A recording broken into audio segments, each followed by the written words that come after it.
மிருகமத பரிமள விகசித நளின நல் வெள்ளை பிராட்டி இறை காணா.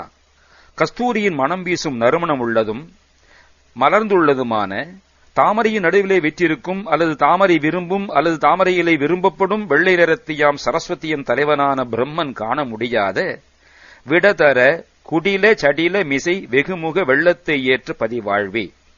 நஞ்சை கண்டத்திலே தரித்தவரும் வளைந்த ஷடாபாரத்தின் மீது ஆயிரமுகத்து நதியான கங்கை வெள்ளத்தை ஏற்ற தலைவருமான சிவபெருமானது செல்வரே.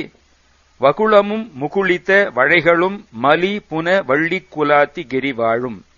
மகிழ மரமும் அரும்புகள் விடும் சுர புன்னையும் நிறைந்துள்ள திணைப்புனமுள்ள வள்ளிமலை என்னும் சிரேஷ்டமான மலையிலே வாழுகின்ற வனசரர் மரபினில் வரும் ஒரு மரகத வள்ளிக்கு வாய்த்த பெருமாளே. வேடர் மரபிலே தோன்றி வளர்ந்த ஒப்பற்ற பச்சை நேர்முள்ள வள்ளி நாயகிக்கு வாய்த்த பெருமாளே, இறுதியில் உள்ளத்தை நோக்கு அருள்வாயே. கள்ளத்துக்கும் மாமிசத்துக்கும் புழுக்களுக்கும் இடமான வீடு, களவுத்தனமுள்ள தோலாலான பையாகிய இவ்வுடலை சுமக்காதபடி ஞானக்கண்ணால் நோக்கும் அறிவு ஊறி அழியாது நிற்பதாய் உள்ள அந்த பொருளை யான் காண அருள்வாயே.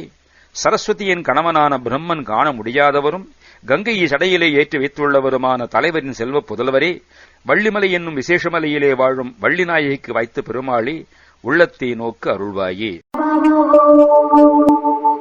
ஓம்